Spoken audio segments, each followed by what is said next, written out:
Easy Sports Talk Show with Ed Smith and Javon Adams. My name is Javon Adams.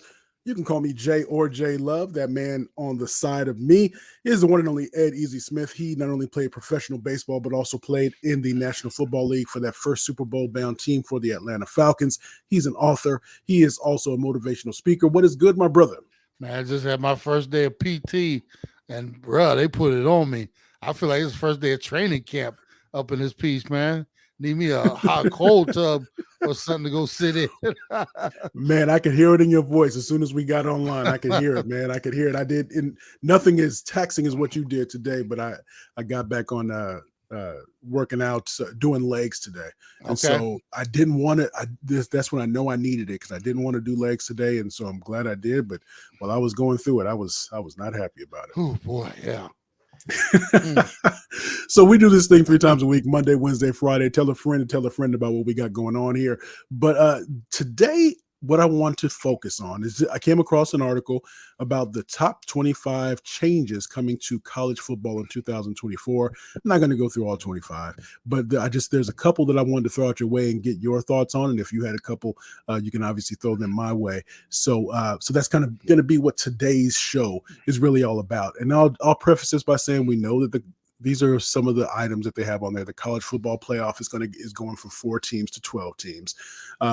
We know the changes that have been taking place conference-wise. The Big Ten added USC, UCLA, Oregon, Washington. So they have 18 teams in that conference. The Big 12 goes to 16 teams with Arizona, Arizona State, Colorado, and Utah. ACC, they go coast to coast, as this says in the article, adding SMU, which is in Dallas, and Stanford. Golly, this don't make no sense. And California, from the San Francisco and Cal from the San Francisco Bay Area. We know that the Pac-12, it only has 2 teams. So it's Washington State and Oregon State. And what was interesting here is that Washington State and Oregon State, they'll play 6 games each in the Mountain West against Mountain West schools, but they're not eligible for the conference title. And then they'll still, Washington State and Oregon State respectively, will still keep their rivalries with Washington and Oregon as well. But so I'm going to just throw out a couple here for you. One is the fact that coaches will be able to communicate with players on the field in games through radio devices and helmets, similar to the NFL. And this is their 17 and 18 because I'm kind of grouping them. And so those helmet comms, we should, instead of seeing those signs on the sideline where somebody's holding up a picture of Deputy Dog and Snoopy and a cup of coffee and the letter U and trying to decipher what the play call is. Your thoughts on that one? Well, I've always been curious. I wish we had a college coach. Next time we have someone on, I'll see if we can get us a college coach that actually used to use the signs so they can help us decipher what that meant, some of those things meant. Yeah. As far as finally coming into the new age and using actual communication with the players in the helmets, like they do all the way down to even some high school levels, it's about time. You're talking about these universities making millions of dollars, playing in bowl games, the fans, 100,000+ people coming to watch the games each Saturday. And you're out there, not even with hand signals, you're out there with signs of, like you said, Snoopy and Deputy Dog and stuff like that. I think it's about time they moved into the new age. Now we don't have to worry about anybody stealing any signs or anything. Isn't it amazing that we had to go through the whole sign stealing thing with Harbaugh and them to kind of make the powers that be in the NCAA finally wake up and say, well, maybe we should use some of that new technology that everybody else is using instead of this stupid stuff we've been doing for all these years. So for me, that's finally, you put the communication in the quarterback's ear, defensive captain, special teams guy, captain, that type of thing. Now we can relay, and get away from what it might do, to be honest with you, Jay. Now that we're eliminating those signs and whatever all that stuff meant, it'll actually prepare quarterbacks to have to decipher. Like now you're getting a play call in your head, and you have to go into the huddle and relay that to everybody else. The weirdest thing was they all get to the line of scrimmage, right? They do a fake clap, and then the entire team, including the offensive lineman, all turn and Yep. look to the right. That was the Yep. weirdest thing. So Yep. now we're actually going to get a quarterback who has to communicate the play to his team. Welcome Yeah. to 2024. Here's something though. How many coaches do you think will be resistant to that change and still use the same type of and still use that antiquated technology, so to speak, by doing the same thing, having to get up to the line of scrimmage and then clap and then look to the side still and look at the sign with the letter Q and a picture of me when I was in high school and then a lion and trying to figure out what the play is. I think there's still going to be a lot of holdovers or holdouts, I should say, that use that old system. There probably will be, just because, I don't know, maybe that's another form of the coach having power. They want to do it their way rather than, let's upgrade this to the year 2024. I don't know. Or a little bit more work for those coaches, pardon me, as well, because you got to come up with now, instead of just, okay, look, if you see it, just go to the deputy dog in the corner. That's what the play is, right? Yeah. And now they got to come up with the language, run triple XY waggles F650Z and try to figure it out that way. Maybe that's why they would be to hold out.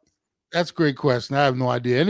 Anybody who doesn't grasp or want to get along with all the technology and stuff we have these days, I feel sorry for you.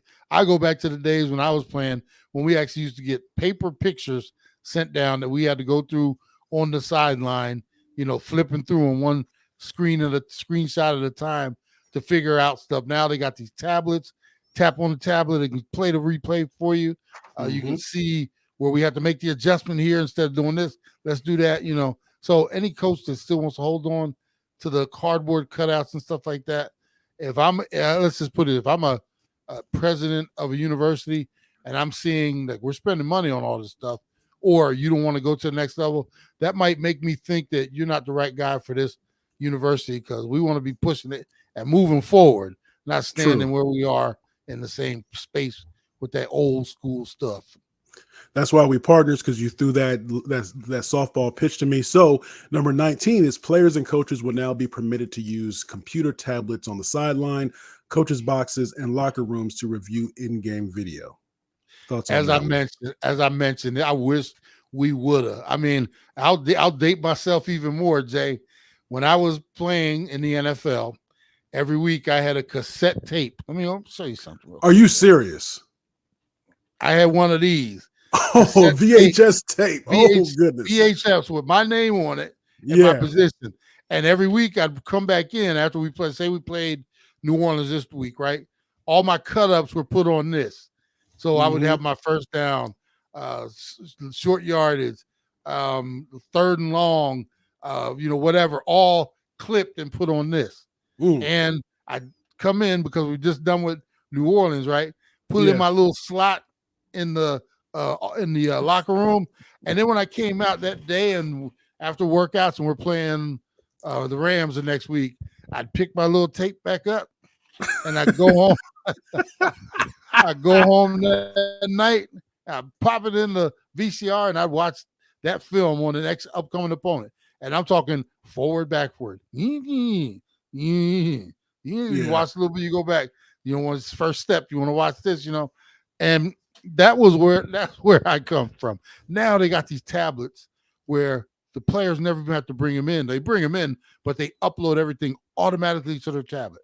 And now they can go, they want to look at 1st and 10 or short yardage. They click on a category and go right to it. I had to actually fast forward on mine to get to short yardage. These guys, all this technology in their hands now. And just as I mentioned earlier, in-game adjustments. Instead of getting the film and looking, flipping through pages and looking and seeing, this is how they start out in the formation. They drop to this, they did that. Because it's just a picture. It's click. This is them dropping back. All click. This is click frame by frame. And eventually he got to that position right there. Now you got the tablet you got the tablet, and they're sitting there with the little touchscreen pens or whatever, and they're actually going through that stuff instant. You're getting it right away. So once again, this will help the players, it'll help the coaches, everybody learn. And then you got to think, it's almost like when they eventually graduate, some of them graduate and go to the next level, meaning pro football. Now you've already been using that stuff. We don't have to teach you from scratch. So NCAA, about time they got to the next level. All right, so it's Easy Sports Talk Show. He's Ed Smith. I'm Javon Adams, and we're going through the 25 top 25 changes coming to college football in 2024. This is about transferring. So number 14 that they had on this list, Oregon quarterback Dillon Gabriel starts his 6th season of college football with his 3rd different school after 3 years at UCF and 2 at Oklahoma. Then they also noted that transfer quarterbacks have won 5 of the last 7 Heisman trophies, but Gabriel, who is 4,353 yards from passing, breaking Kevin Cobb's FBS career record of 19,217 yards, will be the first 2-time transfer to win the Heisman. I think this is not going to be the exception to the rule, especially with NIL and how the Pandora's box is open. This transferring 3 times, I'm sure you're going to see probably somebody do it 4, because for whatever reason, I got here, somebody else offered me more money, I'm bouncing, and then eventually I think that will lead to schools saying, yeah, you can come here, but you got to stay for at least 2 seasons and figure it out that way. I think that might be, maybe that's 10 years down the road. But what are your thoughts on that, on the overall kind of general nature of the transferring quarterback or this player in this new landscape, which is evidenced by Dillon Gabriel? I'm still trying to figure out where's the loophole where they're getting these 5th and 6th years. I know COVID. we had COVID. It was the COVID year. Yeah, man. But the way they're stretching these out now, and I got to be honest with you, my North Carolina Tar Heels took advantage of this a little bit. Armando Baycott, I thought he was like 30 years old before he got out of school last year. That's right. Yeah. They didn't say. Yeah, I was surprised they didn't tell him, hey, just come on back for one more. I mean, these kids now, and I know it's a little comfortable too. You got this NIL money. Everybody's making something nowadays, especially the stars. And the schools don't have to pay it. That's the interesting thing. That's what this whole thing was about, for the schools to have to pay. And the schools are not having to pay. They're just saying, hey, you guys, if you support the school, go ahead and put that money together and support these students and help them help us to help them bring them in. There's good and bad in everything, though. We're getting kids, in my opinion, jumping around too much, chasing the dollar. All it takes for is another school to offer you an extra, I guess, 10,000 or whatever now, and that's how that's where the kids' allegiance stands. Yeah. Whoever's got the most money. Not, I've always wanted to go to this school, or once I sign with this school, I'm going to give them everything I have as long as I have some eligibility. Now it's their schools are going out and buying these kids. Some of them, what's happening at the lower levels, kids are blossoming, and then the bigger schools are coming along saying, hey, we didn't know you were that good. Why don't you come on over here? We'll give you $5,000, $10,000, whatever it is. Yeah. And so now, like, the kids are just hopping all over the country. And to me, it takes a little bit away from getting to know some of the players, or it really does feel like professional sports now. When guys are just, they might as well just say they're all free agents. I do hope they put a limit on it. If you go somewhere, give them a couple years.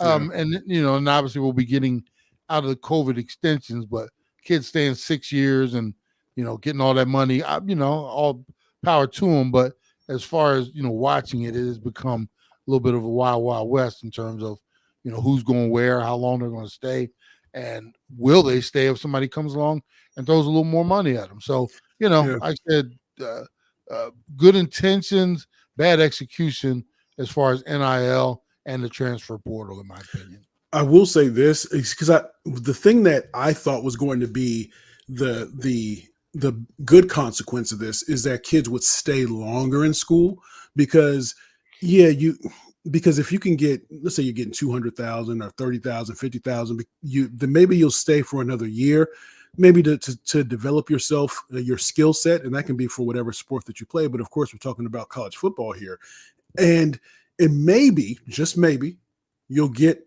an education so that when you leave, just in case something untoward happens, you get an injury, you're not as talented as you thought you were, you have that education to, at least if you applied yourself, then you may have the connections and the education to help you to be successful in life. Maybe it's just the path to success may be a little bit different because you're not a multimillionaire or in that, that high tax bracket, so to speak.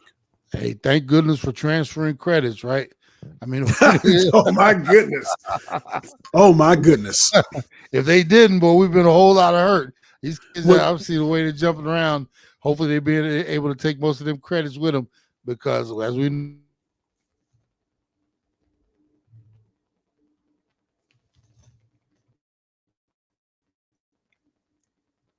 yeah, I think we may have lost Ed real quick, but yeah. So talking about them transfer credits, one of the things that's crazy is when you're in that system.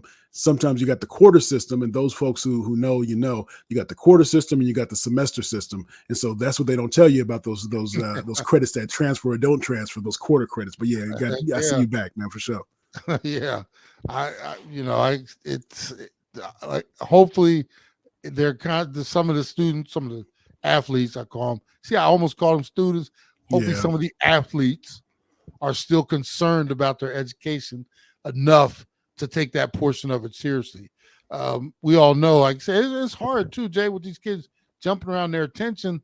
If you're focused on the money and that's all you're focused on, you'll let that education go to waste. And I hope they're not doing that. I hope they stay on top of that and realize that there's only 1% out there that's going to get to that next level in most of the major sports. And in the meantime, I got this opportunity to take advantage of this education. They better be out there trying to get it, because we all know. And throw out one more thing about the transfer portal. You and I did something on the terrestrial radio show. You see, I threw that in there. Terrestrial radio show a long time back. We talked about, like, with the portal, we hear the good stories about the kids who are doing all this transferring. There's a percentage of them that jump in the portal and they get left in the portal, leave a good situation, come to find out, hey, we already got our stock over here. Because what's happening in every school, just like with the scholarships, you're over committing, because you're going to have some that decline, don't qualify, this, whatever me, they might choose another school, and then you even it all out. Hey, we got just enough, or hey, we got too many, we got to take this, rescind this one. So what's happening, some of these kids are jumping in the portal with promises being made to them, only to find themselves dangling like a fart in the wind, and nothing to show for it. So we hear about all the good. There's also that side of the portal as well, man.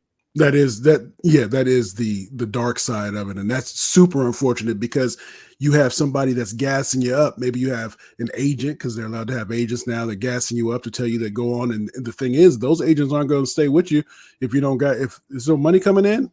They throwing up the peace sign, and they out, man, and they out. So he's Ed Smith. I'm Javon Adams. This is the Easy Sports Talk Show with Ed Smith and Javon Adams. So a couple more. We're talking about the top 25 changes that will coming to college football in 2024. So just a couple of more. One, which I think may happen a little bit more over the next 3 to 5 years, where what I'm going to talk about now is I think we'll see this. Chip Kelly, who was the former head coach at UCLA. He is an assistant coach for the first time since 2008, after leading UCLA to 3 straight winning seasons. He took the offensive coordinator job at number 2 Ohio State.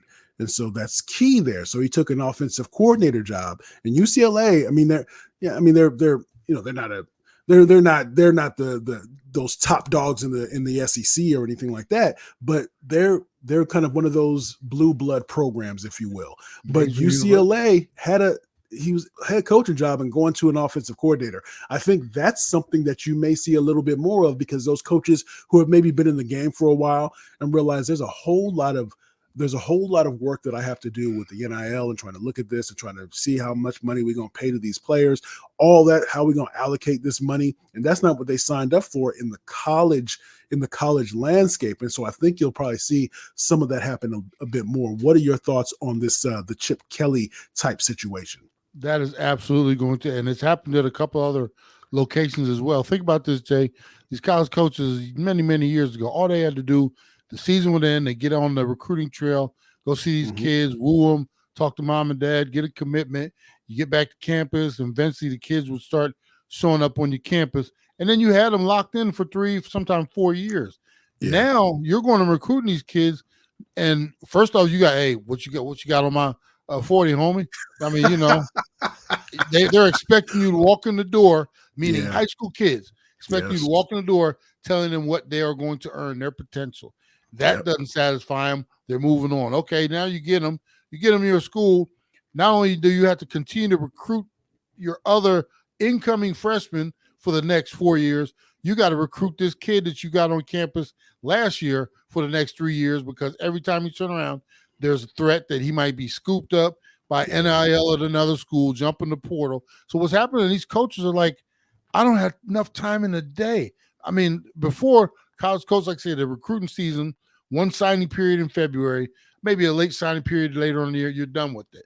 Now it's a 12-month job for these coaches that used to have an all season with all the responsibility and now, but all the blame as well, because their programs are floundering. We saw what happened USC with Chip Kelly. He wasn't getting it done to the biggest level, and he finally was like, "Why am I beating myself up doing all this? I'm going out and recruiting these kids. They're only as good as their word, which I can't trust in one of them now, because all it takes is somebody to get in their ear. They're gone. There's all this frustration. Why wouldn't I? I'll just go make a little less money with a whole lot less responsibility. Now I'm going over to another program, blue blood as it is, Ohio State. I'm going to be the offensive coordinator. I don't have to worry about going and recruiting these kids. That's Brian Day's responsibility. I don't have to worry about what they're getting for NIL. I don't have to worry about them threatening to jump in the transfer portal, because he's going to have to go recruit and fill that hole. I don't have to do that anymore. So that's where we are in the college game. Some of these coaches are like, I'm done with this.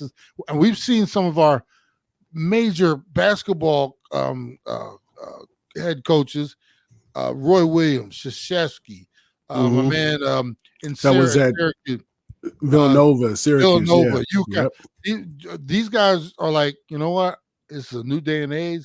I can't reach these kids. I don't want to attempt to have to reach these kids and placate them for the next 4 years, because before Roy would get somebody on campus, and like I said, you're a Tar Heel now. Let's get this done.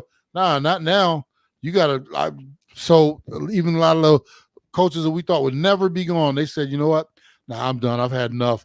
So obviously we're going to see more of these coaches that were head coaches that are going to say, nah, it's not even worth it. I'm a good coordinator.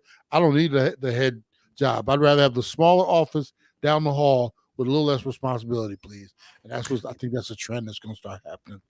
What was interesting, this was probably 2 weeks ago, maybe about a week ago, but I was listening to an interview on Sirius XM, and I forgot who they had on, what the program was, what the college football program was, but they, in between the AD and the head coach, they have a general manager now at this particular program. So to be able to handle some of that stuff, so to take something off the plate of the head coach. And so the head coach in this instance was the one that selected the GM. And so they had that head coach on. And so he was explaining some of those things, because you have to figure out a different way in which you're going to run your team or run your program, because the landscape has changed for sure. Yeah, and we're going to get to a point, I said, it's getting more and more like professional sports. These kids are not satisfied with their deals or want more. And, head coach, of course, if he can pull off on somebody else, the director of NIL or whatever they're going to call him, they'll start handling that. But eventually it all comes back to the head coach. He'll start to get the blame or the success if, they continue to either bring these kids in or continue to lose kids. That's a frustrating thing. I was talking to somebody the other day, and they said, you were born at the wrong time, weren't you? Because imagine me coming out of college, coming out of high school right now, two sport, threatening to play both of them, or man, I'd have NIL coming out my behind right now. This is true. This is true. So speaking of money, so last one, so leave me with this one. Number 25, this year marks the debut of the Snoop Dogg Arizona Bowl. It is the first partnership between an alcohol brand and a college bowl game. I think, again, this might be one of those things that opens that Pandora's box, because as all these different bowl games that some of these, the title sponsorships, they change hands quite a bit. So I think this will be opening Pandora's box for all kinds of different alcohol sponsorships, and really kind of pushing the envelope that way. Just wanted to get your thoughts on that one. Yeah, not even just the alcohol. You think what comes next. I mean, what is Snoop Dogg himself most famous for? You know, I thought about that too. Yeah. yeah. Yep. And eventually, yeah, I mean, we all know it's legal in most states, in a lot of states, not most. It's legal here in Arizona. Eventually, somebody's going to be bold enough to, to get a sponsorship somehow, and it had to be a major brand. But I mean, we've seen alcohol throughout the NFL, now leaking into college. It's inevitable, man. When you start throwing the kind of money that some of these sponsors are willing to throw out there to get their name in front of everything, it's a no-brainer. We might not sprint to it, but we'll eventually get to it. We're not just alcohol; they're doing all kind of crazy stuff out as far as these advertisements, and it just all I say is follow the dollar, man. That's what it's all about. For think about where we've gone in just a few short years in terms of betting. Think about the way these leagues are now in bed with all these books and stuff like that. Something we thought we'd never ever see.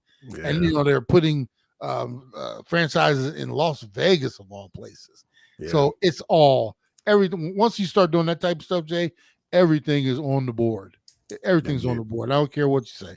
So never say never. We're going to see something, and the first thing we're going to say, Jay, is, man, I never thought we'd see that. I'm telling you, never say never. Indeed.